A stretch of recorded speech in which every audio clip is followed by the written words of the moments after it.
Hoje nós temos mais essa sessão, né, do nosso programa que chama Livro do Mês e que implica divulgar o livro na internet e fazer uma sessão, de preferência, com o autor, como acontece hoje. Eu vou convidar, então, o autor, que é o professor Danilo Brinquevitz.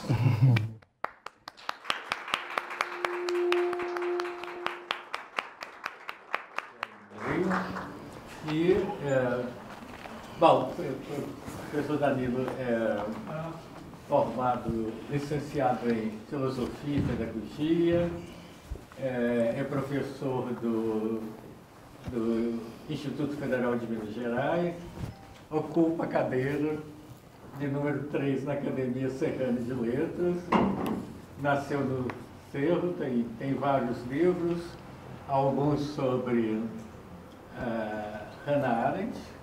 Você é um especialista em Hannah Arendt, né, que eu estou vendo aqui. E vários sobre a história do Cerro, o Cerro Antigo. Então, bem-vindos. Hoje nós temos uma noite serrana. Para dialogar com Danilo, vou chamar também o Jordano Leonardo Alves.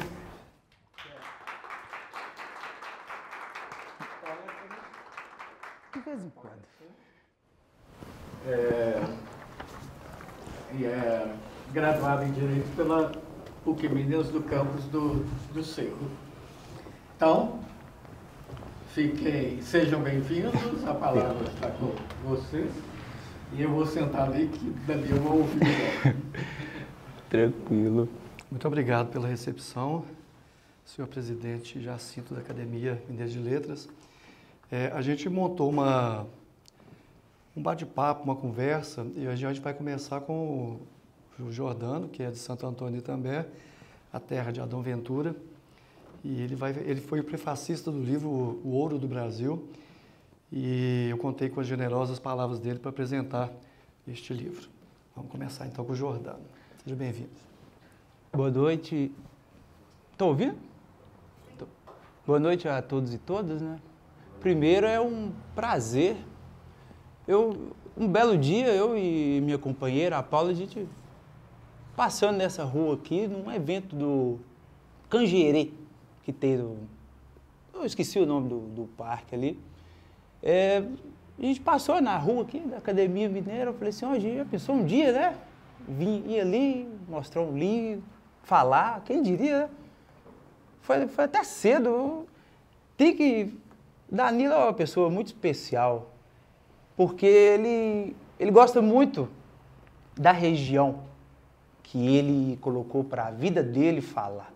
Ele coloca o coração dele para falar sobre a região das serranias, né, que nele fala. E por isso, e talvez mais do que algumas outras localidades das serranias lá da região de Cerro, né, ele gosta muito de Itambé. E cometeu essa loucura de colocar um graduando, advogado do direito, fora da história, tenta poesia para fazer o prefácio de uma obra tão robusta, tão qualificada e tão incrível como é o Ouro de Minas. É um prazer, é uma felicidade.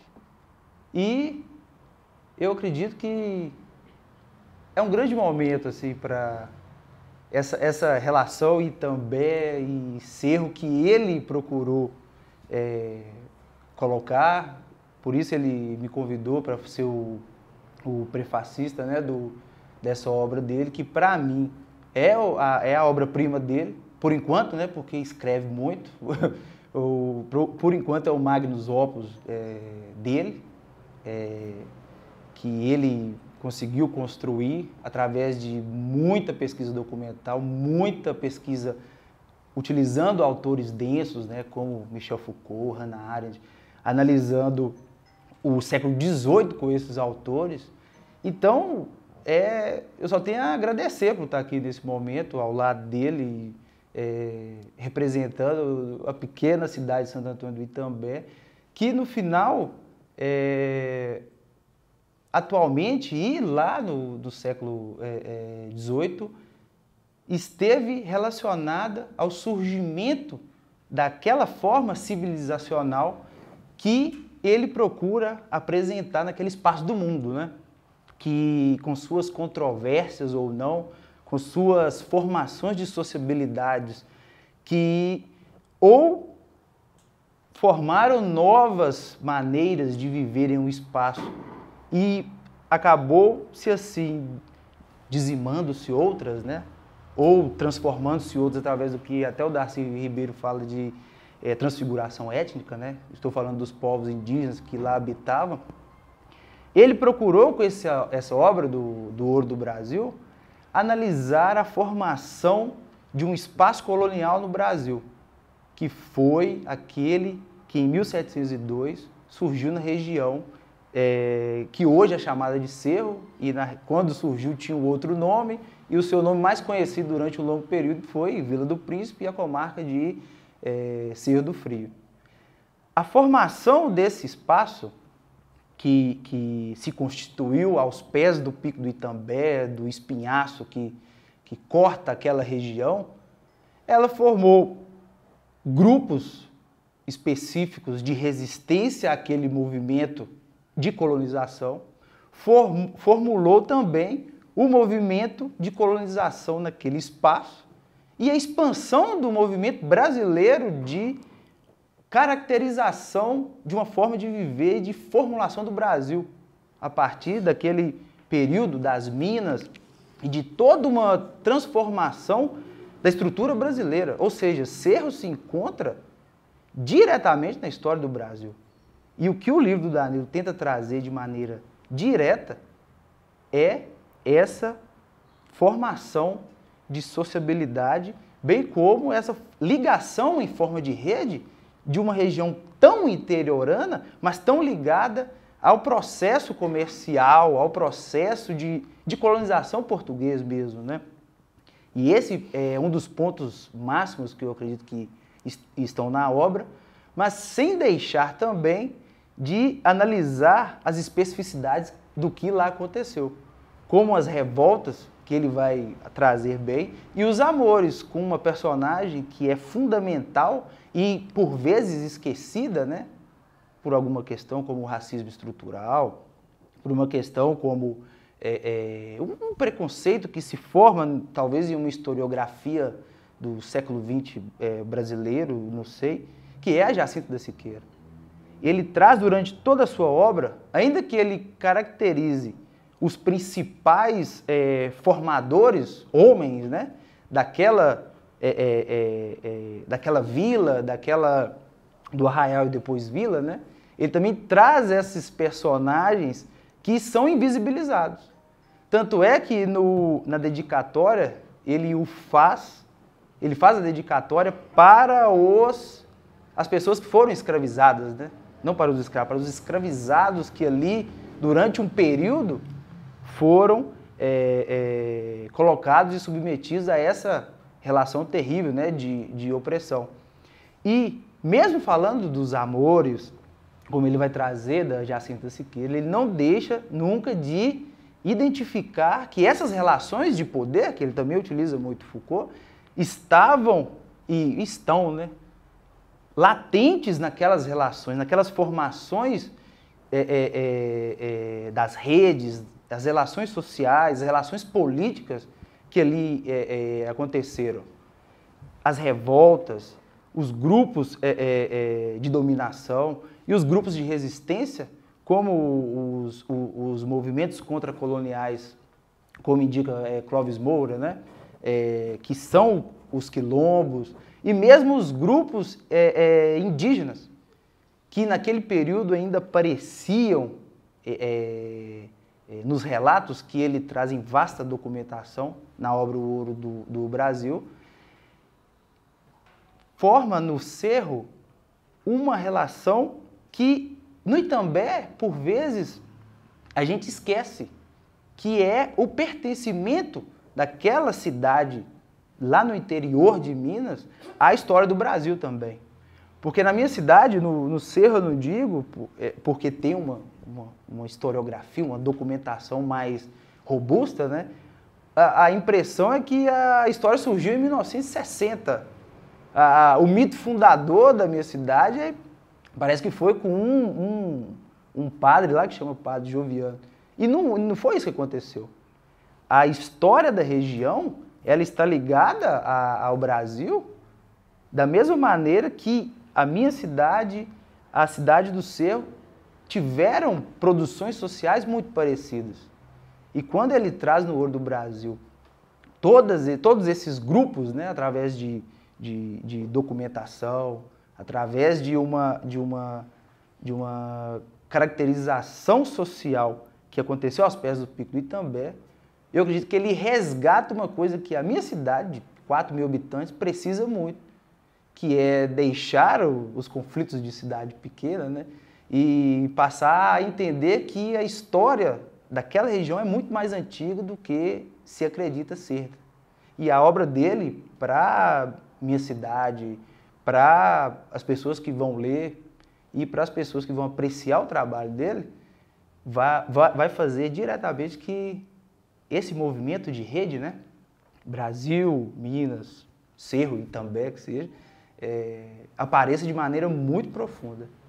E com isso, né, toda essa estrutura tem no prefácio, eu acredito que eu já posso passar a palavra para o Danilo, para ele continuar ou qualificar, né? Claro que vai qualificar, a pequena explanação que eu fiz.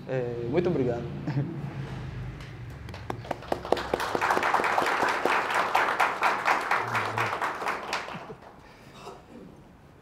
O Jordano nasceu em Santo Antônio de Itambé e ele só é herdeiro de Adão Ventura, né? Adão Ventura nasce em Santo Antônio de Itambé e é um dos maiores poetas invisibilizados da história do Brasil, né? Adão Ventura, que foi meu amigo, né? Eu conheci. E o Itambé tem muitas outras joias, além de Adão Ventura. Nós temos aí o Jordano e tantos outros escritores que estão aparecendo. Lá também vai ter uma academia que vai surgir no próximo ano. Assim queremos. Agradeço à Academia Mineira de Letras pelo acolhimento, especialmente ao meu amigo Fabiano de Paula pela intervenção divina. A Academia Serrana de Letras, na qual faço parte, especialmente a presidenta Maria Tchely Simões Pires, minha amiga também das letras, ao IFMG, na presença do meu diretor-geral, o Emerton Evangelista, aos colegas presentes, alunos do Técnico de Segurança do Trabalho, Arquitetura e Urbanismo, e especialmente ao Instituto Serrana, que é quem tem me ajudado a publicar os livros aí, nessa labuta cotidiana de levantar recursos para fazer a história acontecer através da arte de publicar livros. A Prefeitura Municipal de Conceição do Mato Dentro, que participou do projeto, assim como de Alvorada de Minas, a Pousada Mariana e também aos amigos e leitores. Eu sou um menino que nasceu estranhamente numa cidade escravista, que teve como base da sua economia do ouro a escravidão. Então é muito estranho quando alguém me vê e fala, você é do Cerro? Porque não parece que eu seja do Cerro.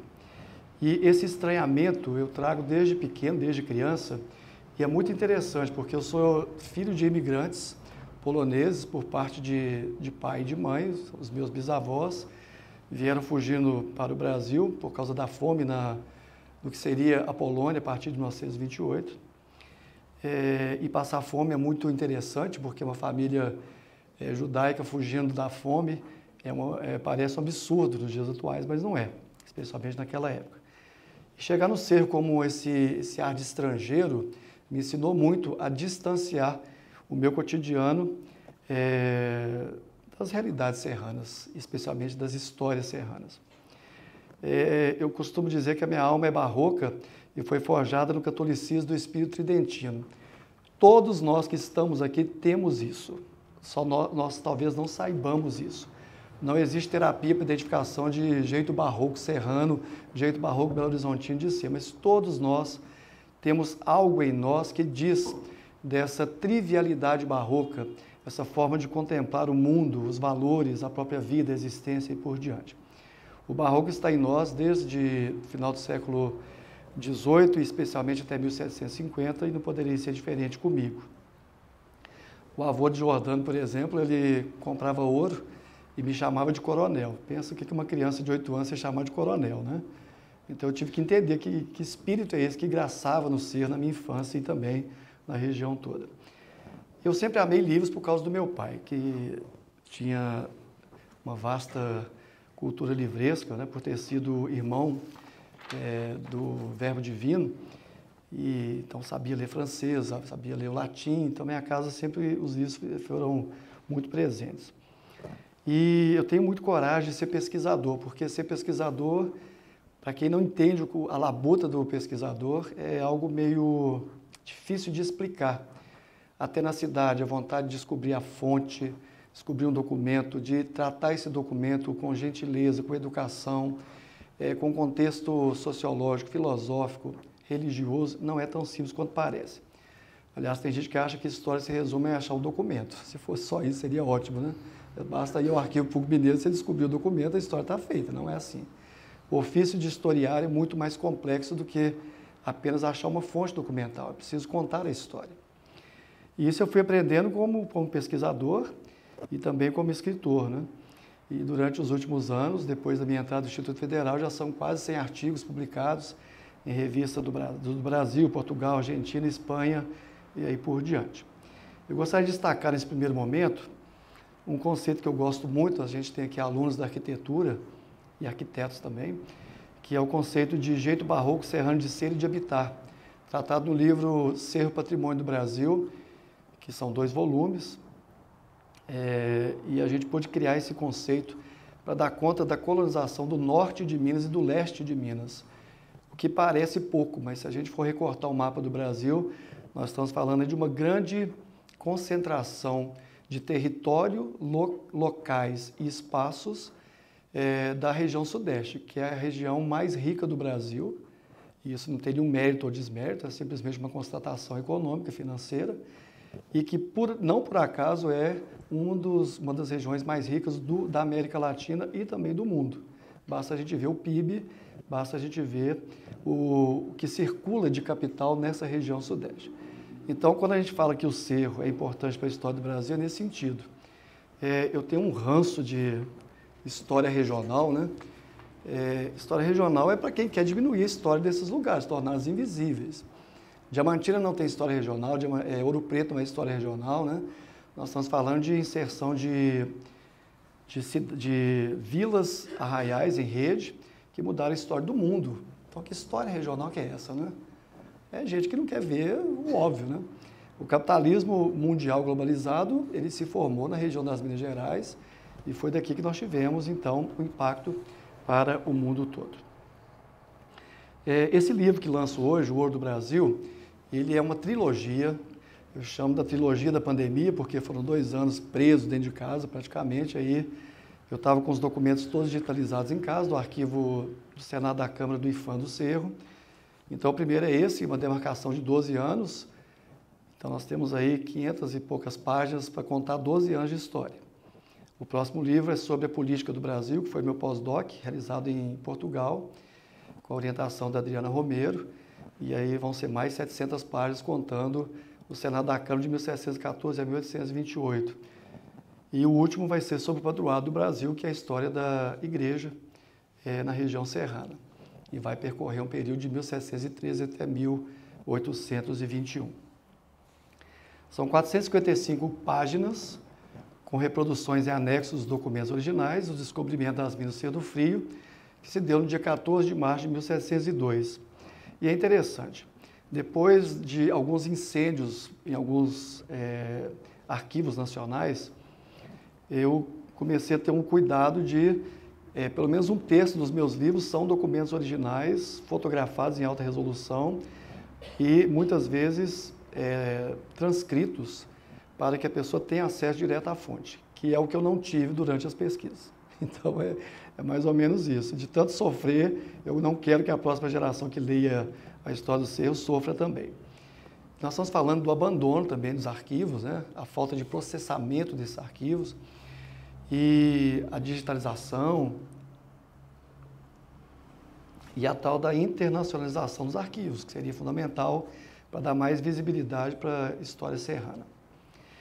E o que acontece, então, no livro O Ouro do Brasil? Nós vamos buscar todos os documentos relativos a esse período, e aí nós temos que entender que as referências, por exemplo, Antônio Manuel Espanha, os maiores historiadores de Portugal, né, que inclusive fez um pós-doc, foi professor visitante na UFMG, é talvez um dos livros mais importantes que eu utilizo nessa trilogia, porque ele vai dizer que os documentos fazem falar os ausentes. E essa saga portuguesa não pode ser entendida em território mineiro e serrano sem a compreensão do que é o documento para os portugueses. E o apreço que eles têm em manter esses documentos na Torre do Tombo, no Arquivo de Lisboa, e tantos arquivos particulares, e aí por diante. Basta lembrar que um desses documentos acabou se tornando finalista do Prêmio Jabuti, que é o manuscrito do Conde de Assumar, por causa de bibliotecas particulares, ou seja, essa ideia de que o documento ele guarda uma história. E o ofício do historiador é exatamente isso, descobrir nesses documentos o que é importante dizer no tempo atual. História não é passado, história é tempo atual. É um olhar nosso, da nossa geração, sobre o que se passou. E é interessante que eu tenho lutado muito para desconstruir uma ideia, uma noção que eu recebi desde muito pequeno, que quem foi ao Cerro, quem se deteve em conhecer o Cerro em algum momento, uma cidade tombada pelo Patrimônio Nacional de 1938, nós temos ali na Praça João Pinheiro 3 bustos de homens, 4 bustos, né, de homens ilustres da cidade. E eu discordo totalmente dessa ideia de ilustre, né? Para mim, ilustre é o escravo que construiu a cidade, para mim é o pintor, para mim é o carpinteiro, para mim é o sujeito que fez ali, o calceteiro, para mim é aquele que esculpiu lápides, que é uma obra interessante, as lápides do cemitério, são as quitandeiras, as comunidades quilombolas, isso para mim é ilustre. Agora, muitas vezes a gente esquece que o ilustre surgiu a partir de uma família, de uma sociabilidade criada para manter a tradição familiar, os negócios da família, a escola, a alfabetização. Então, que serrano ilustre é esse, né? Então, eu corto essa ideia já no início do livro, né? Demonstrando que, por exemplo, o descobrimento do Cerro é um ato de violência, de violação dos territórios indígenas. E isso tem que ficar muito claro. A história, eu fico sempre perguntando, quem que é o ilustre, né? Aqueles que viviam no sertão indistinto, que era o território de comunidades tradicionais nômades e seminômades, ou quem invade esse território para buscar o ouro, que era o metal mais importante naquele momento. Então, nós estamos falando aqui de uma narrativa que tem que pensar idas e vindas sobre quem é ilustre, afinal de contas, né? Então, a ilustração, ela é o quê, afinal de contas, né? O Cerro, ele tem pessoas ilustres. Teoflotone, ok. Mas Teoflotone não fez a linha de trem de ferro sozinho, né? Ele pensou, ele idealizou. Então, nós temos os trabalhadores por trás disso. Isso é importante a gente pensar, né? Como que esses trabalhadores viviam e vivem até os dias atuais. A colonização do Brasil passa pelo Cerro. Quando nós falamos do Cerro, então, nós estamos falando que aquela localização serrana de autoridades que usavam, né, o gesto pedagógico colonial, que é uma forma de poder, de autorização, de arbitrariedade, de convencimento de que a violência seria importante em tais contextos, o que vai acontecer é isso. O gesto pedagógico colonial, ele vai dizer quem tem mais poder e autoridade naquele contexto. O que não quer dizer que, segundo Michel Foucault, esse poder não é mediado em outras instâncias, como, por exemplo, o silêncio. O que as mulheres sabem muito bem o que silêncio é. Porque as mulheres são invisibilizadas, silenciadas o tempo todo. Mas elas não deixam de pensar, elas não deixam de agir, elas não deixam de dizer a que vieram. E isso é importante. Então, notar esses traços da história é o que a gente tem tentado no livro O Ouro do Brasil. E veja que interessante. Se a história das Minas Serranas é uma história de violência, ela também é uma história de amor. É o que a gente vai tentar trazer aqui hoje, né? É de vida, mas é também de morte, é de opulência e miséria. E, ao mesmo tempo, escravidão e liberdade, que era o sonho dos escravizados, era se tornar libertos. já que livre é só quem nasceu livre. A liberdade é algo que foi buscado durante esse tempo todo, mas quem era escravo nunca se tornou livre, se tornou liberto, que é uma condição jurídica. Então, é uma história sobre o Brasil. E aí vamos entrar agora em alguns detalhes importantes sobre a mina serrana. Quem já esteve no Cerro, quem se interessar por essa arquitetura serrana, o Cerro surgiu na boca de uma mina de ouro, que fica no que a gente chama de modelo Y. O modelo Y ele é repetido em Santo Antônio também, em outros lugares também do Cerro, Conceição do Mato Dentro. É quando a gente tem um encontro de dois rios, por isso que a gente chama de modelo Y. Normalmente o rio principal, no caso, é o Rio Lucas, do Cerro, e o afluente é o Quatro Vintense, que ele é menor. E isso tem um transbordamento natural da água na época da cheia e, claro, vai acumular o ouro de aluvião. Esse é o ouro que eles buscavam em 1702, um ouro rápido, as pintas de ouro, as lavras de ouro. E essas pintas, elas aparecem ali de uma maneira bastante curiosa, porque havia uma metodologia, uma tecnologia para isso. Então o Cerro nasce na boca da mina, porque o que nós estamos falando? No momento que se tem a comunicação oficial da descoberta do ouro, que é feita para o governo geral da Bahia, virão depois todas as cartas do sistema das mercês, dizendo quem deve mandar naquele descobrimento. Eu tenho uns ranços assim na história, por exemplo, abandonar a palavra descobrimento, né? Descobrimento é uma palavra que está no regimento, que funcionava para ordenar os descobrimentos de ouro naquele contexto. Então é o descobridor mesmo, é a primazia do descobrimento. Então a primazia do descobrimento dava as melhores braças de terras para o descobridor, que era o bandeirante, que era aquele do primeiro escalão. Ele recebeu uma provisão de descobrimento. E claro, né, nós estamos falando aqui em bom português que ele tinha o mapa da mina, só que ele precisava violar aquele espaço, violar no sentido de dar uma coesão social para permitir a exploração do ouro. E aí na praia, olha que nome bonito, né? Os portugueses têm o dom de dar nomes interessantes, muitas vezes roubados, claro, das comunidades indígenas, né? Das comunidades tradicionais. Ibitiruí, por exemplo, é um nome serrano, não é apenas o Cerro, é uma grande região até Itacambira. E aí nós temos o vento frio, o vento gelado, Ibiti, morro, cerro, em português de Portugal do 18, que também pode ser escrito com C, e Ruí, que é o vento gelado. Quem já foi em Milho Verde, o vento gelado toda tarde, ele está ali, né? As pessoas levam blusinha mesmo no verão, porque sabem que o Ibitiruí vai estar ali. E depois criaram o nome, então, de praia para essa região. De fato, é uma praia de rio. E ali depois eles vão construir a igreja do Matozinhos, que eu pesquisei em Portugal. A igreja tem o Matozinhos, a lenda. Então nós temos a diferença entre Matozinhos do Cerro, que é com Z, e Matozinhos, que é de Portugal, que é com S. Estive lá conversando com eles no Museu do Matozinhos. Eles têm um acervo muito interessante. Então na praia do Matozinhos, em Portugal, pertinho ali do Porto, nós temos a praia do Bom Jesus e no Cerro também. Então a gente chama de espelhamento dos nomes, né? Então os portugueses estão buscando reconhecer-se como português no território mineiro, nesse contexto. E aí vamos falar de um nome que é quase proibido hoje em dia, que é o bandeirante. Eu não vou ser queimado, espero que não, né? Mas os bandeirantes paulistas, eles têm que ser problematizados. A gente precisa problematizar o que são os bandeirantes, né? Quando nós falamos do guarda-mora Antônio Soares Ferreira, não é um destemido, não, é um homem que está amparado pelas armas, por seu grupo, por seus escravos, que está todo amparado por uma questão de amparo bélico mesmo. Então ele vai armado com unhas e dentes para tomar posse do território. E tirar qualquer pessoa que pudesse impor uma outra norma, uma outra autoridade àquele lugar. Nós estamos falando de uma família de grandes servidores da coroa portuguesa, o pai do Antônio Soares Ferreira.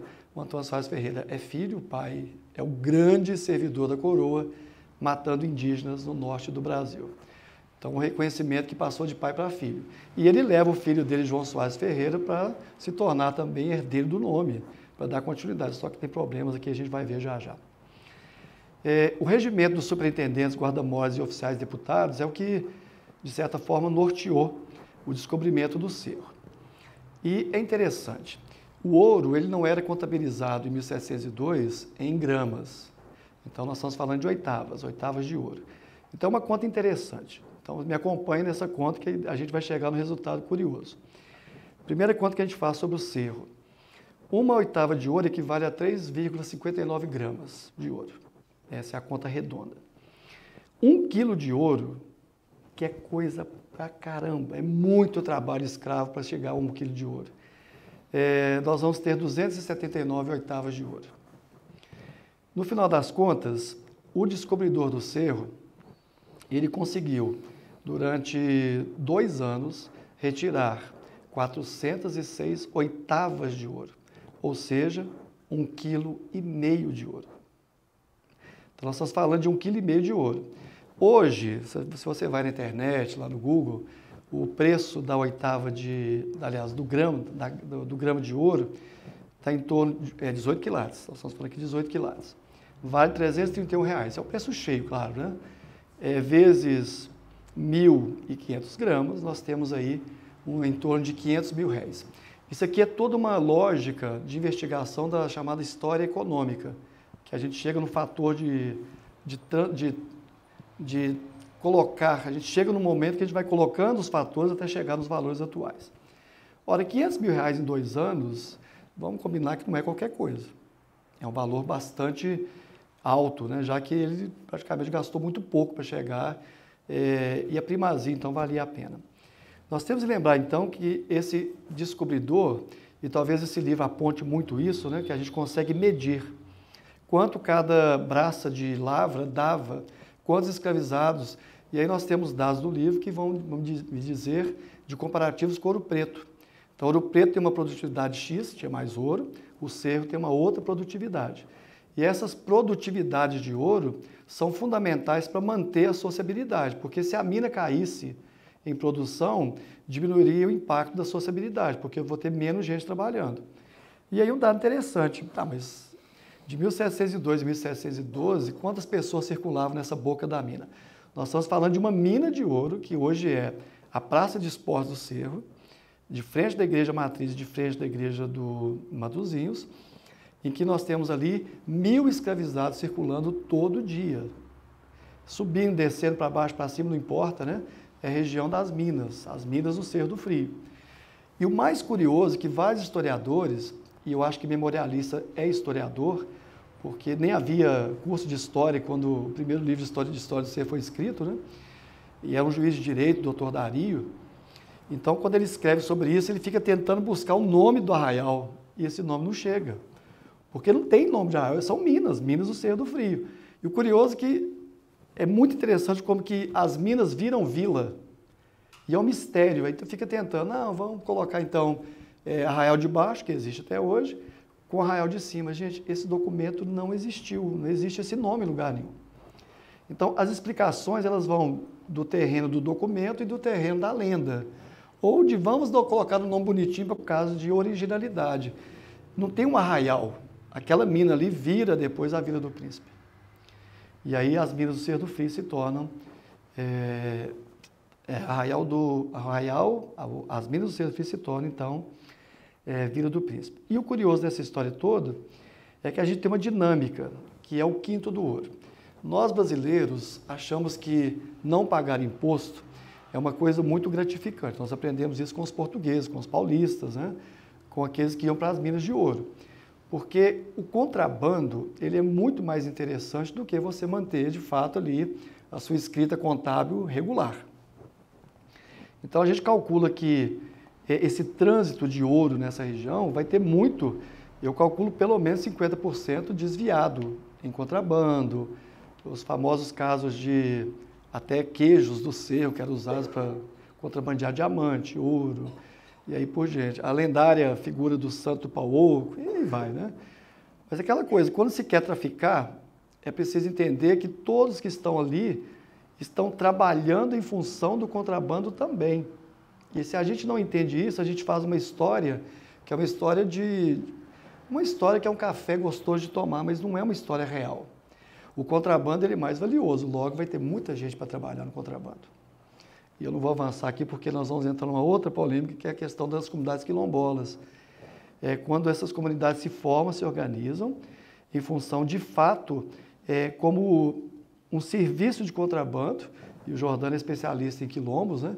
Como que esse trânsito pelas matas, por lugares inóspitos, ele era reconhecido como lugar fundamental para manter a rede toda. Então, muito do ouro, o descaminho do ouro que Portugal tentava evitar, gente, tentava evitar entre aspas, né? Portugal sabia o que estava acontecendo ali e, de qualquer maneira, a economia estava sendo dinamizada. Então, a gente calcula que 50% desse ouro vai para o descaminho.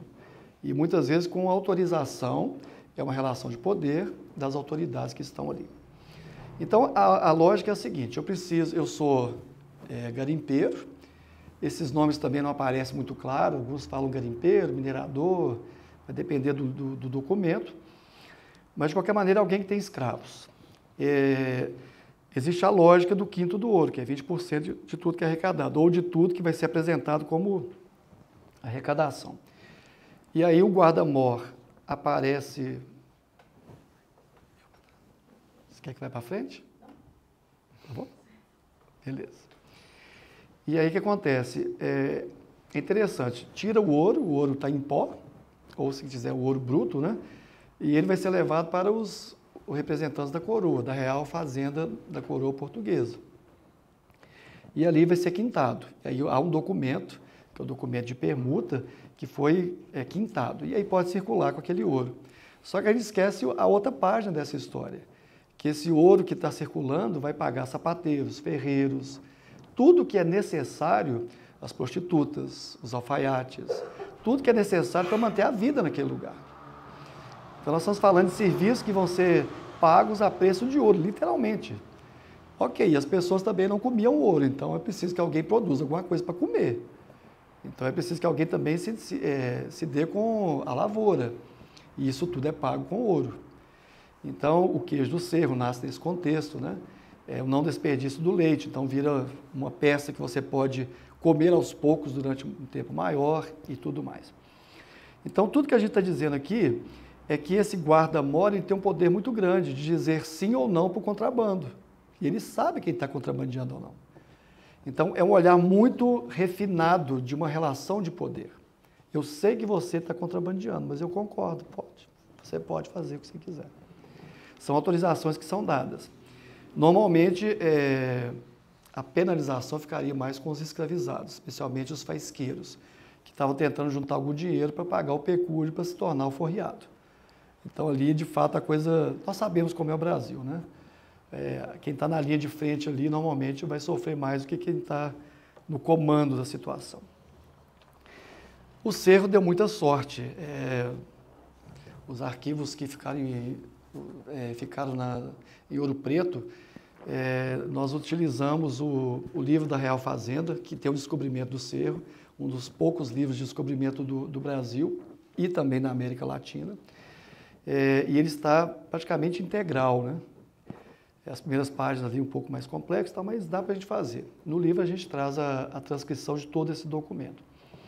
E aí é interessante porque nesse livro a gente vai fazendo contas, inclusive fazendo contas de regra de 3 para chegar até os valores finais, não é isso?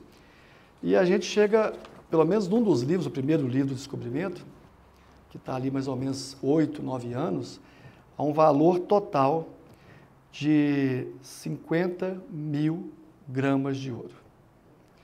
Nós estamos falando então de um total que hoje seria em torno desses 8, 9 anos, em torno de 16,5 milhões em moeda atual. Então, mineração é algo que vale a pena, concorda? Então, assim, não tem como dizer que não vale a pena. Ela vale muito a pena. Então, se eu não pago o quinto do ouro, eu vou ganhar mais sobre esse valor final. Se nós dobrarmos o que eu acho que pode ser dobrado esse valor, a gente vai ter aí 100 quilos de ouro em cerca de 33 milhões de reais circulando em menos de 10 anos de minas de ouro. Então, é inimaginável quem vai ao Cerro hoje tentar compreender o tamanho dessa cava e os lugares onde essas cavas vão terreno acima, terreno abaixo, né, para tirar o ouro. No Cerro nós temos a Chácara do Barão, claro, é uma região que foi toda ali tirada, né? Foi lavado o Bota-Vira, cujo nome quer dizer, eu pego a lama, que em Diamantina eles chamam de tijuco, né? Aquela lama suja eu vou lavar, então eu preciso da água corrente. E aí esse ato de botar e virar, acaba virando então o nome de Bota-Vira. Foi onde eu vivi a minha infância, onde as pessoas costumavam, a gente criança costumava brincar com olhos d'água. Viemos falar também de amor, né? Mas antes de falar do amor, vamos falar de revoltas. É muito interessante como que a historiografia mineira, ela passa por Belo Horizonte. Então, assim, há um esquecimento, é como se não houvesse história. São João del Rei é muito contemplado, inclusive pela academia, mas o Cerro é invisível. Eu fico perplexo como que o Cerro é invisibilizado. Claro que era distante da capital, era de Ouro Preto também, a capital de Minas, antiga, né? Mas nesse livro a gente aponta, eu fico muito feliz porque a gente deu 2 novas guerras civis para o Brasil. Eu não sei se eu fico triste ou alegre, mas vamos lá explicar por quê. O Cerro teve sempre uma questão fundamental. Em algum momento os bandeirantes iriam perder o poder e precisariam passar o bastão para os vereadores, o Senado da Câmara. Eles chamavam isso de processo civilizatório. Bourdieu chama de processo civilizatório, que é quando eu abandono a barbárie da mineração e passo a cultivar arruamentos, construir matriz da freguesia, da paróquia, começo a pensar em praças, ou seja, as pessoas querem viver naquele lugar. E aí o que acontece, quando as minas do Cerro começam a entrar em decadência, que eu acho essa palavra ótima também, né? Decadência nunca existe, porque acaba a tecnologia que dá conta daquele processo naquele momento. Tanto que, se você for no Cerro hoje, você vai conseguir tirar ouro, porque a tecnologia hoje permite ir mais fundo e tudo mais. Então, nós temos a primeira revolta, que é a revolta do Rio do Peixe. Esse é o nome que eu dei. Eu acho que quem descobre, por exemplo, uma nova orquídea, que dá o nome para a orquídea, eu fiquei muito feliz de criar a revolta do Rio do Peixe. Rio do Peixe hoje é a cidade de Alvorada de Minas. E também tem o modelo Y lá, no rio deles, que é o Rio do Peixe, famosíssimo. E nós temos uma briga entre o Geraldo Domingues, que era paulista, que tinha um cargo importante, que ele cuidava dos alimentos que chegavam nas minas, e o Manuel Correia Arzão, que era do primeiro escalão, que na época era o capitão Mor. E a desculpa era sempre que alguém não estava pagando os impostos da coroa. Então é chamado de usurpação. E essa usurpação vira crime de lesa majestade, já que as terras são do rei. E aí, claro, eu não vou com a sua cara, vou dizer que você está usurpando as minas. Então é muito simples de resolver. Então Manuel Correia Arzão, ele denuncia, ele mesmo expede o documento, ele mesmo diz, não, tem um bandido ali que é o Geraldo Domingues. E aí tem uma guerra, a gente não sabe quantos morreram, não conseguimos chegar nesse dado, mas o importante é, em 1711, o primeiro motim acontece, por causa das minas do Rio do Peixe, e em 1714, o Conde de Assumar resolve criar a Vila do Príncipe. Ou seja, uma guerra que gera uma vila. Então, nós estamos falando aqui de um Senado da Câmara criado para que houvesse uma pacificação, um apaziguamento das minas e que tirasse o poder dos bandeirantes. Então, a gente costuma dizer que esse serviço sujo de conquistar, arrasar as terras, ou de deixar as terras prontas para a colonização, foi feito pelos bandeirantes. Eles saem de cena e vão procurar outras minas para ter primazia. Nesse caso, então, o Conde de Assumar cria a Vila do Príncipe. A Vila do Príncipe é criada por causa da luta, por causa da Guerra Civil. O que acontece, então? O descobridor do Cerro já estava em Conceição do Mato Dentro. Então, nós temos ali o Ponce de León, que faz a descoberta das minas de Conceição do Mato Dentro, que é tratado no livro também. E aí o descobridor do Cerro vai para Conceição, porque acharam um ouro interessante no morro, que tinha o nome do descobridor serrano. E o Conde de Assumar, ele resolve dizer, não, você não está pagando os impostos. O Conde de Assumar precisa ser entendido, do seu ponto de vista, de alguém que criou um magistrado, não magistrado, mas um fidalgo com grande poder dentro da coroa portuguesa, que tinha, para ficar mais rico, quem trata disso é a Adriana Romero, nos livros sobre corrupção, ela vai tratar exatamente desse enriquecimento. Ele só poderia se enriquecer não só pelo salário, mas por causa de uma rede comercial que ele criava. E nós sabemos muito bem o que é isso, né? Uma rede comercial, ela tem uma extensão. Quanto maior a extensão da rede, mais dinheiro quem está na ponta, quem é o dono dessa rede, quem comanda a rede, vai ganhar recursos e por diante. E ele discordava da rede criada pelo paulista, que é o Antônio Soares Ferreira. E ele manda prender o Antônio Soares Ferreira, que estava minerando em Conceição do Mato Dentro. Só que prender significava vivo ou morto, de preferência morto. E nós temos uma documentação mostrando como o Conde Assumar agiu. Eu peguei pesado com ele, infelizmente, assim, é um sujeito que é difícil de falar dele, mas eu usei. Eu aprendi com o Luiz Motti que a gente tem que dar nome, quando o historiador pensa o nome, usa, que é uma refinada hipocrisia documental, para não dizer outra coisa. Mas assim, ele criou uma refinada forma de dizer que o outro estava errado, que ele estava cometendo um crime. Um advogado que não me deixa mentir, é fácil fazer isso, né? Você criar uma situação e dizer que aquele é o culpado. E aí o Antônio Soares Ferreira diz, não, está tudo ok, não. O Conde Assumar manda, então, prendê-lo. E ele é assassinado em Conceição do Mato Dentro, ou seja, o descobridor do cerro está enterrado em algum lugar, em algum terreno ali de Conceição do Mato Dentro. É claro que depois disso vem o sequestro dos bens, das fazendas de São Paulo, de todo o dinheiro arrecadado por ele, as oitavas de ouro, e o banimento dos filhos e descendentes da fidalguia portuguesa, emprestada ali do lado paulista. Então nós temos a revolta do Cerro do Frio, de 1720, que cria a comarca do Cerro do Frio. Ora, gente, quando nós vamos estudar a comarca do Cerro do Frio nos livros de história, parece que a gente está falando de, nossa, como é linda a história do Brasil. Não é assim que funciona, né? A comarca do Cerro do Frio, ela é também um movimento de fechamento das fronteiras, a colocação de um ouvidor para controlar e disciplinar os corpos dentro daquele território. E essa disciplina, ela é extremamente exigente com o sistema das mercês, quem é branco, quem é escravo, então vai delimitando esses espaços de atuação, essas trajetórias de vida. Ou seja, uma violação em cima da outra. Então quem pode, pode, quem não pode se sacode, manda quem pode, obedece quem tem juízo, e as relações de poder vão se estabelecendo. Duas revoltas, então, para chegar nesse finalmente das minas do Cerro do Frio. Mas agora eu quero falar, para a gente finalizar, sobre os amores. Ai, ai. É tão bom quando a gente ama, né? E quando a gente está amando, a gente sente o mundo muito melhor. Inclusive, a gente usa objetos de quem a gente ama, né? A gente recebe esse objeto com muito amor, dedicação e tudo mais.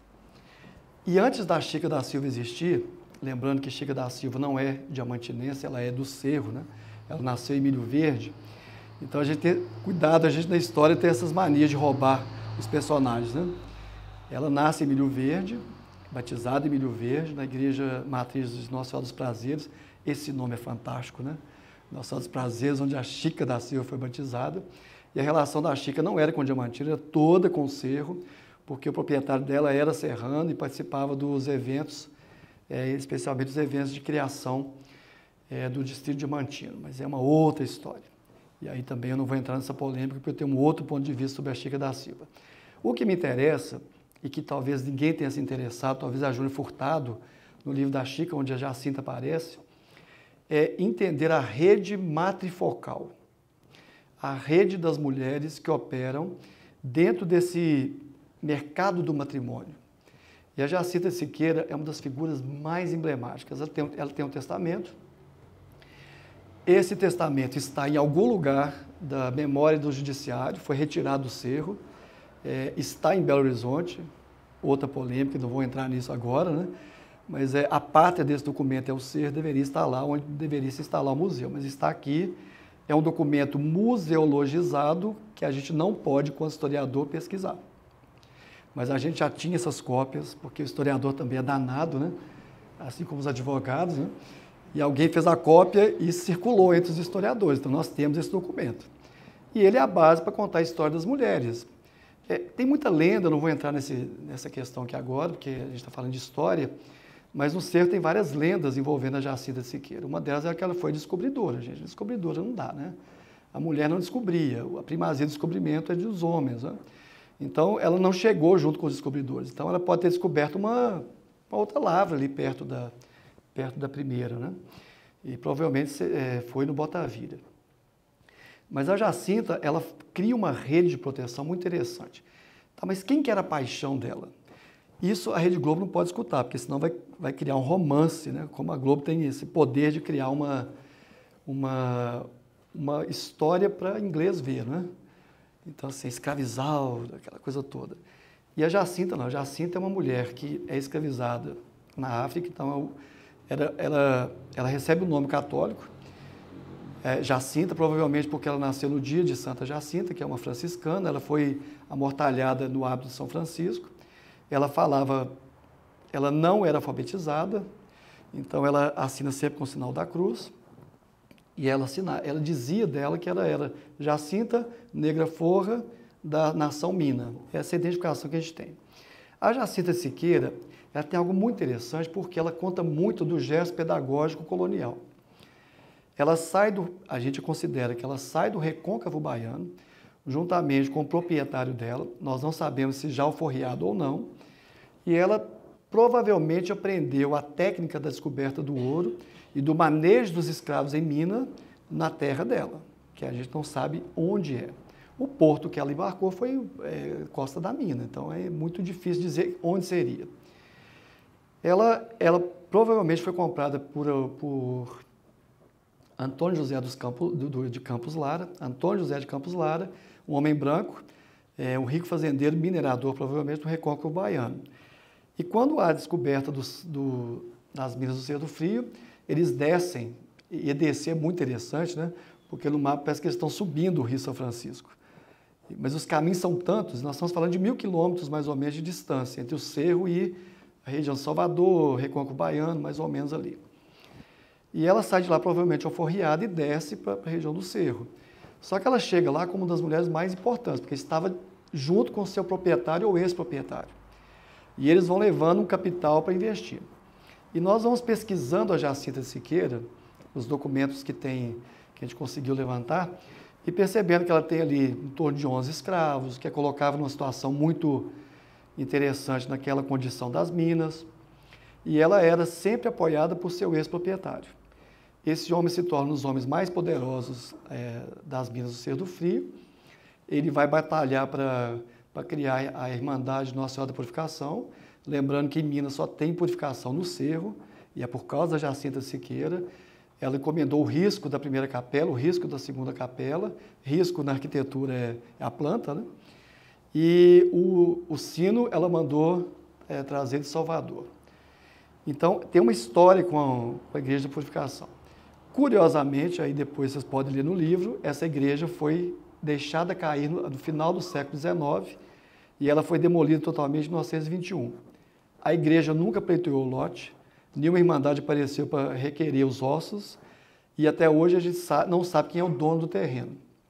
O que a gente sabe é que a gente quer usar esse terreno de novo para construir algo que seja interessante para a cidade, uma nova teoria de preservação da ambiência arquitetônica de um centro histórico.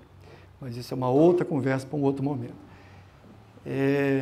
O nosso Fabiano já sabe um pouco da história, né, Fabiano? Então é interessante perceber que a Jacinta está ali, fazendo a sua história acontecer. Evidente que a Jacinta comercializava escravizados, ela tinha mina, depois teve uma fazenda, e o amor dela aparece no testamento. A primeira filha da Jacinta, a que sobreviveu a primeira, ela tinha o sobrenome Lara, indicando que ela batizou por seu pai, aquele que desceu com ela para o cerro. E a Jacinta, ela teve vários filhos. Curioso que 5 mulheres sobreviveram.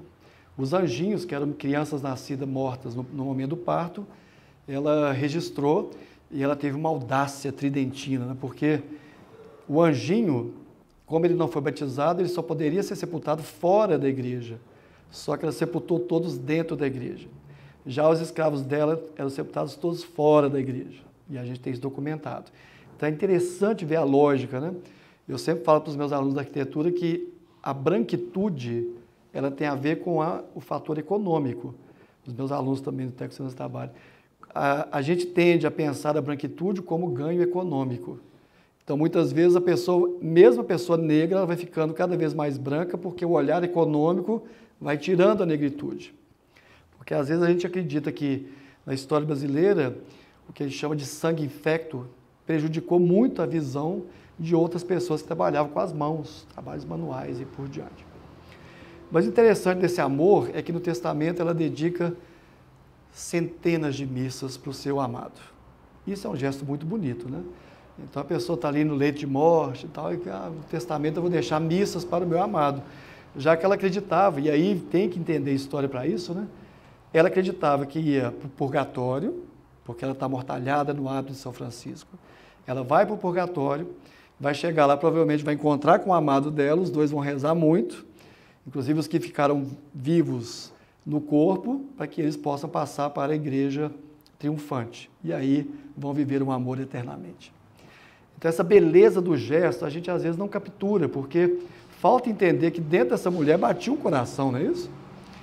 Mesmo que pareça estranho, um proprietário que negocia alforria com ela, que a gente não sabe que negociação foi essa, mas que aparece ali com esse dado de amor, e amor como cuidado, não é isso? Não aquele amor romântico que a gente não sabe, porque não temos quadros nem telas para descobrir isso, né? E também não temos cartas de amor, porque ela também não sabia escrever. Mas talvez ela soube dizer do amor dela no Testamento. E a Jacinta Siqueira amava as filhas. E ela tinha medo, e esse medo é uma forma de amor.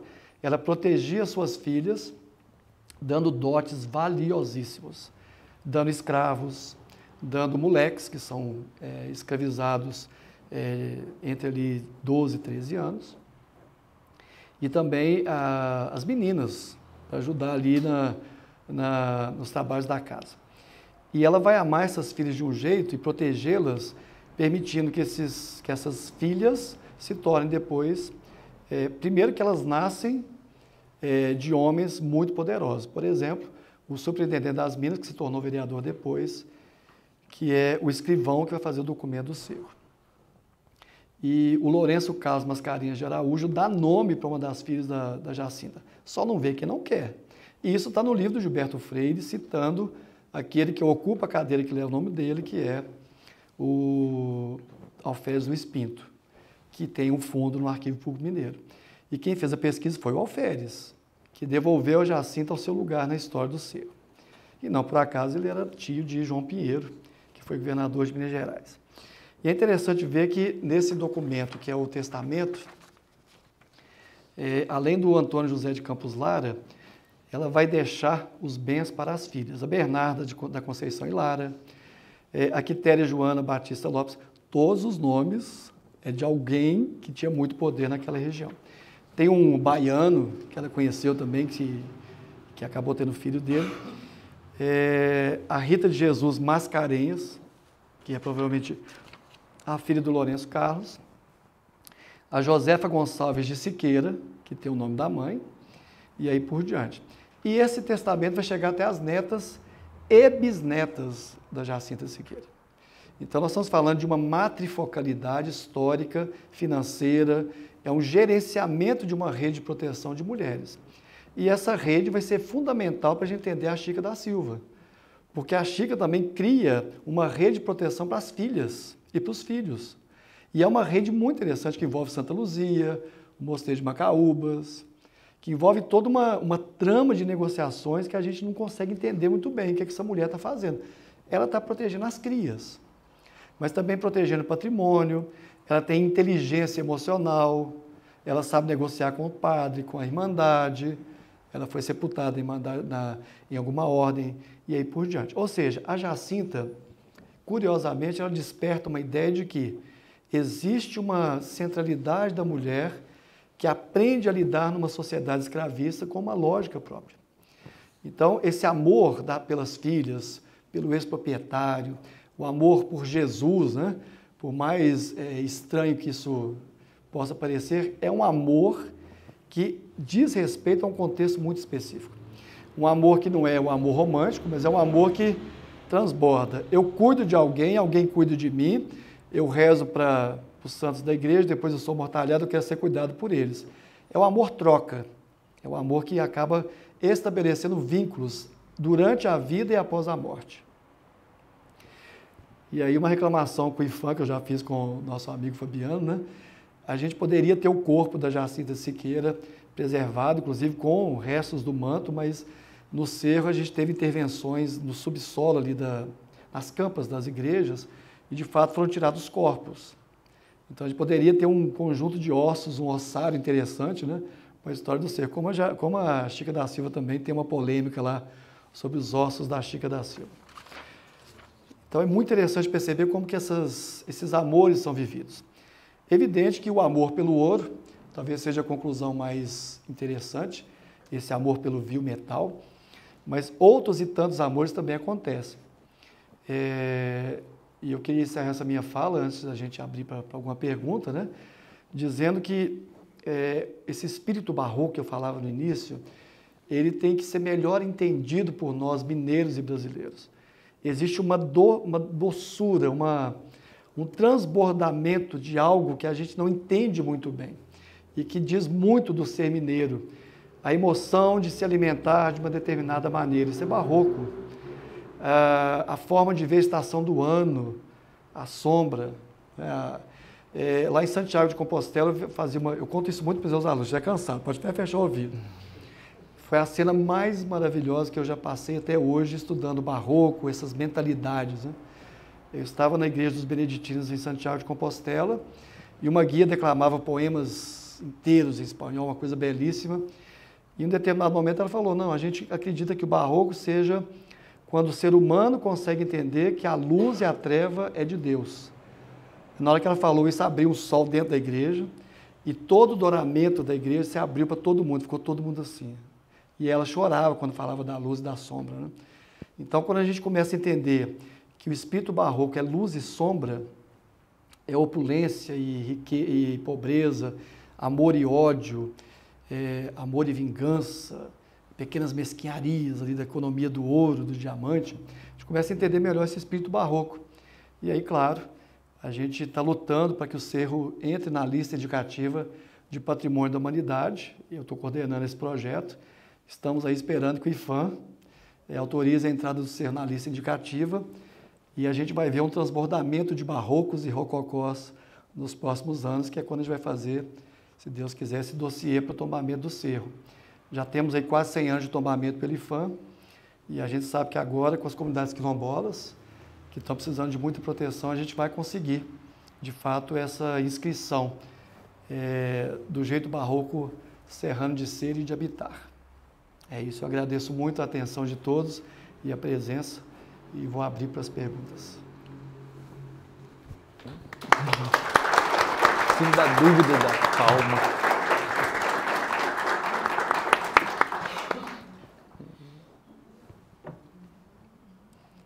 Alguém tem? Pode abrir para pergunta? Pode. É preciso usar o microfone para sair no YouTube, viu, gente?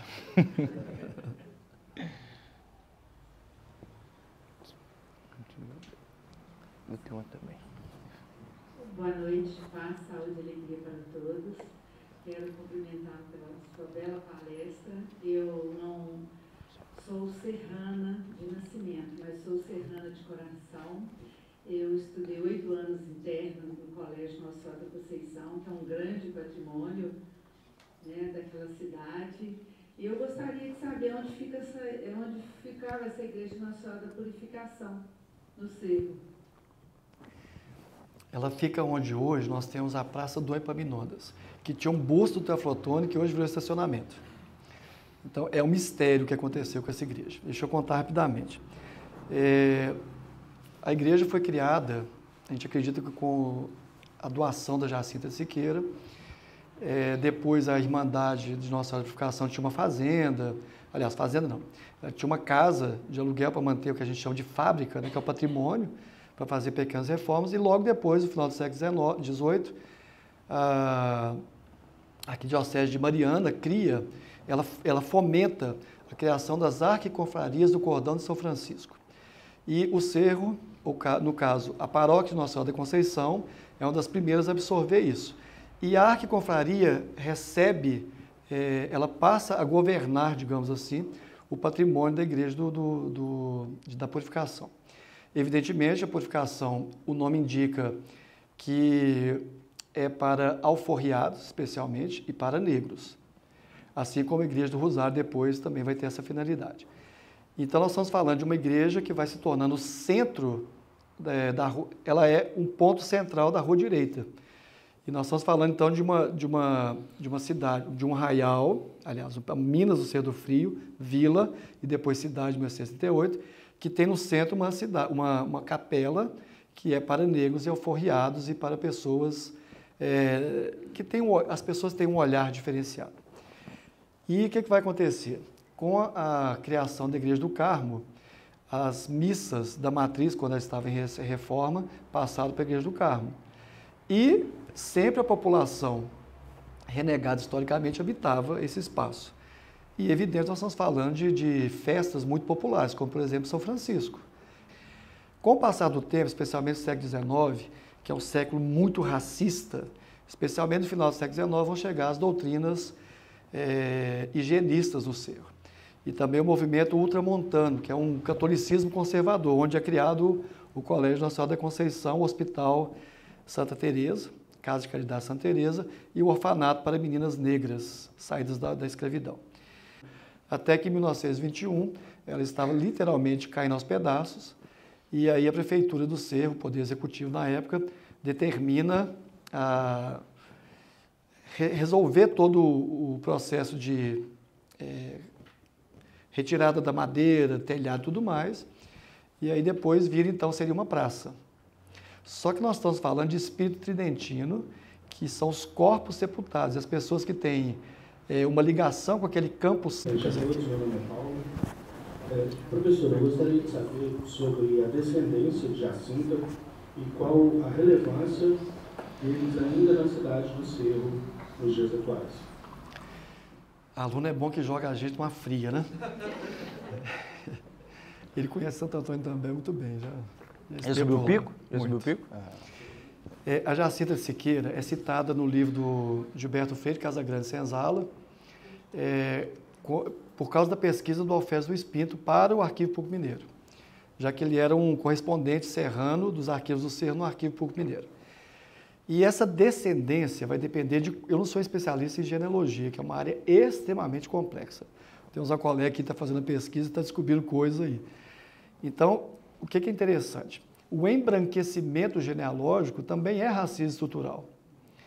Então, nós temos aqui da família Ottoni, né? A família Ottoni, desde o início, assumiu. Não, temos uma indígena na família. Então, isso é muito interessante, né? Porque quando você cava, não, há uma indígena na família. É um respeito à genealogia, né? Agora, de qual tribo? De qual aldeia? De qual parte do Brasil, né? Então, é um estudo que tem que avançar.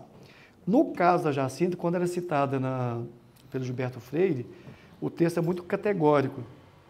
Trata-se de uma das mais importantes matriarcas de todo o Brasil, porque ela tem 5 filhas que se casam com homens extremamente poderosos e que vão deixar depois herança e tal. Só que essa genealogia não foi desenvolvida. A especialista nessa genealogia seria Dona Maria Eremita de Souza, e ela não chegou a fazer. Agora, na descendência dela, nós temos os Fraga, os Mascarenhas, só para citar alguns, né? O próprio Mascarenhas, Lopes, Lara, que é a família paulista. Então, a Jacinta inscreveu as filhas em toda uma genealogia que é a história que está envolvendo o Brasil nesse contexto. Então, descobrir isso não é simples, não é fácil. Eu uso muitos recursos de um genealogista, ele nasceu no Rio de Janeiro, se eu não estiver enganado, mas a família é toda serrana, que é o Jorge Pereira da Cunha, que é um grande genealogista. Então, ele me ajuda muito quando eu preciso entender a relação de um sujeito com outro sujeito em outra parte da história. Não é tão simples assim. E muitas vezes tem o tal do bastardo, aquele que aparece ali por um acaso, que recebeu um testamento. Tem sempre uma questão que a gente precisa resolver. O genealogista trabalha com documento, a gente tenta dar uma versão. E essa versão não sempre é tão simples quanto parece. Então, essas questões do LO, do LL, quando desaparece um L, aparece um só. Então, a gente tem um ramo de uma família para um lado, um ramo do outro. Eu não vou entrar em detalhes porque há complicações aqui. Depois a gente pode conversar em sala de aula.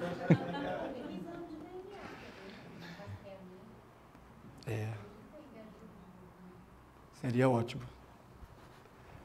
Até para embranquecer, talvez dar uma colorida nessas genealogias, né? É muito bom quando a genealogia chega, por exemplo, no rei, na rainha, é ótimo, né? É o sonho de todo brasão, é isso, né? Mas nem sempre é tão simples. Porque na história nem sempre é tão simples chegar e apontar essas genealogias. Eu recebo toda semana alguém me consultando sobre alguém do passado.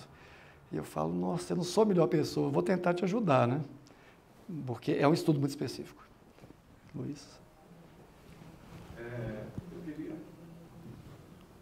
Boa noite a todos. Meu nome é Luiz, eu sou conterrâneo ilustre do nosso ilustre Danilo, do Cerro.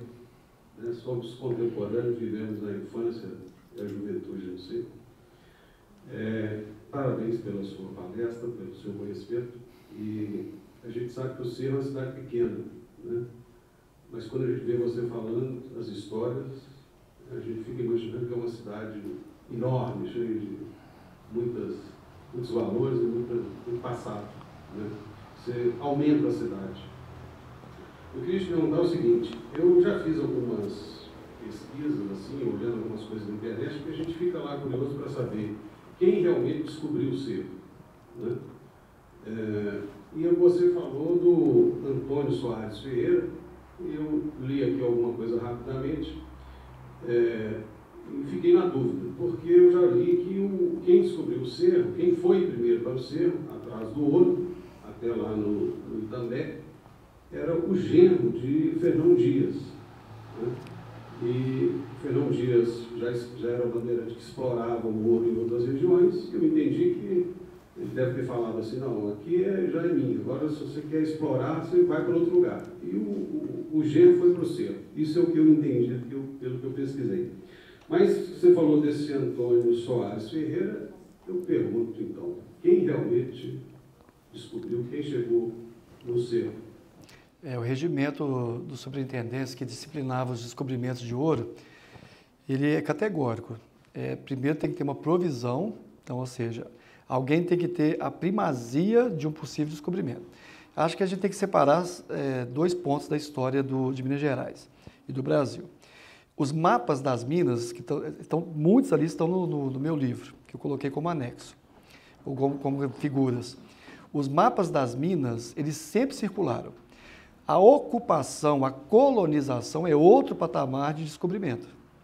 Uma coisa é fazer uma prospecção, como até hoje se faz, você prospecta e descobre, tem minério de ferro. A prospecção não é você você prospectou, você fez a pesquisa. A pesquisa, digamos que foram esses antigos bandeirantes. Esse mapa circulava no pequeno grupo paulista na região do Vale do Paraíba. Esse grupo é que vai se deslocar depois para Sabará, e aí um detalhe importante. No Cerro, as pessoas às vezes leem, mas não entendem o contexto da leitura dos documentos. Lá no documento oficial está escrito, neste arraial de Santo Antônio do Bom Retiro.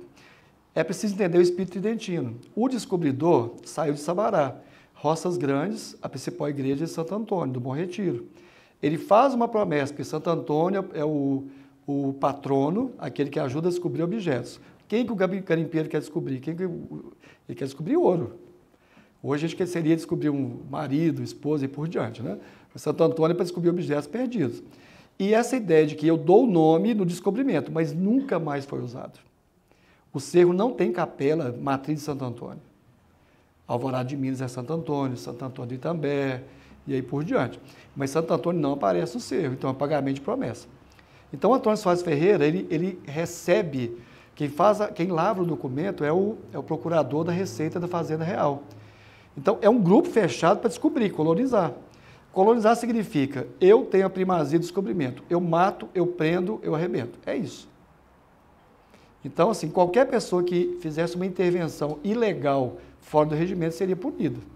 Então, essa punição tem vários graus de punição. Mas quem definia tudo era o superintendente das minas, que é o sujeito que depois que sai, e vai ser assassinado em Conceição, ele deixa o substituto. Depois, quem assume essa autoridade é o Senado da Câmara, em 1714. Aí nós temos a passagem da tal barbárie dos bandeirantes para a ordem civilizatória do Senado da Câmara. Então, é uma passagem muito sutil, mas que tem a ver com essa mentalidade. O descobridor do cerro, a gente sabe que é, porque tem um documento. E esse documento está todo na íntegra no livro. É um dos anexos, muito bem conservado, inclusive. Eu acho que é uma das poucas cidades do Brasil e na América Latina que a gente tem essa possibilidade de checar o nome, né? E de fazer uma biografia. Respondidos? Obrigado pela presença.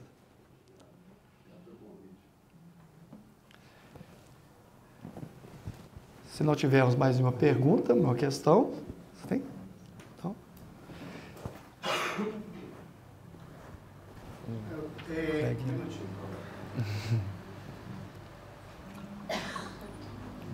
Boa noite. Embora eu não seja do cerro, né, eu tenho raízes no cerro, e a minha pergunta é relacionada à atividade de mineração hoje presente. Assim como no passado, né, hoje a mineração ela tende a se tornar a principal atividade do cerro, com a entrada de herculano. E você citou a respeito das comunidades quilombolas. Eu sei que existe uma preocupação muito grande, por exemplo, até mesmo dessas comunidades não serem ouvidas por conta da atividade de mineração. E se existe algum meio termo entre essa atividade econômica e manter a preservação dessas comunidades, né, garantindo seus direitos? Hoje querem me julgar na polêmica, né? Essa é a polêmica. Essa talvez seja o cerro hoje, é assim, você é contra ou a favor da mineração. E eu acho que, como bom filósofo, há sempre meio termos em várias questões. O que a gente tem é uma agressividade natural, né? Nós estamos falando de uma economia do ouro que nunca acabou, que hoje virou economia do minério, né? Então, a gente esquece muitas vezes que a paisagem cultural serrana, esse é o termo que a gente está usando para a Unesco, né? Ela é associativa. Então, a gente tem momentos, o cerro é uma cava de mina, certo? Então, abandonada, mas está lá. Então, pensar que esse passado, ele emerge, as idas e vindas da dialética da história, né? Em algum momento, essa necessidade dos novos mercados, seja de ouro, pedras preciosas e por diante, ele vai aparecer. E nós estamos aqui numa região de muitos minérios. Minérios, é uma coisa muito rica. Ao mesmo tempo, nós temos a Constituição de 88 que delimita territórios quilombolas. Inclusive, áreas de proteção ambiental, Milho Verde, por exemplo, São Gonçalo, a Serra do Raio, né? E esses monumentos, inclusive, vão nos ajudar no tombamento da futura chancela da Unesco.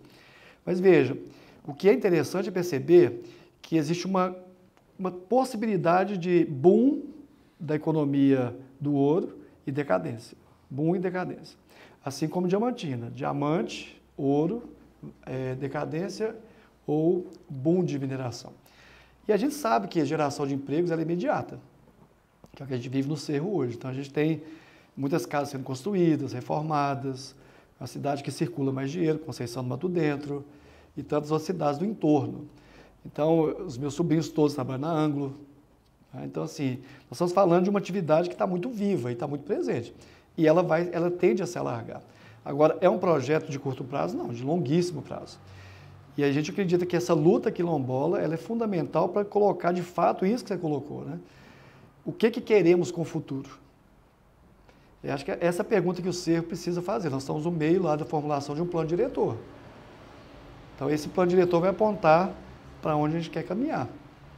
E nessa luta, né, Jordano pode falar melhor que eu, é uma luta por visibilidade, por direito à terra, que é uma luta que no Brasil acontece desde 1500, pelo menos. Então é mais um capítulo de lutas. Acredito que quem tiver mais capacidade de organização, já que o capital é extremamente organizado, vai tentar barrar em algum ponto essa invasão desses territórios. Tentar preservar, porque para a comunidade quilombola não interessa a exploração do minério ou do ouro. Interessa que ela permaneça com as terras produtivas. É isso. Ok, Tiago? O pessoal da arquitetura quer fazer mais alguma pergunta? Podemos encerrar? Não? Gente, eu agradeço a presença de todos, colegas, amigos, pessoas que eu desconheço por enquanto, mas já já a gente pode se encontrar em outros contextos. E agradecer muito a presença mesmo e o espaço aberto aqui da Academia Mineira de Letras. Eu estou por dentro pipocando, porque nessa cadeira aqui já passaram pessoas importantíssimas e que eu leio, inclusive, né, até os dias atuais. E ter a abertura desse espaço é fundamental para a gente compartilhar e retomar espaços. Retomar espaço significa dar visibilidade para histórias que muitas vezes são esquecidas e que a gente precisa ir e voltar nessa história. Agradeço muito a presença de todos. Se alguém quiser o meu autógrafo dentro do livro, a gente vai estar lá no outro espaço. Muito obrigado a todos. Agradeço a você.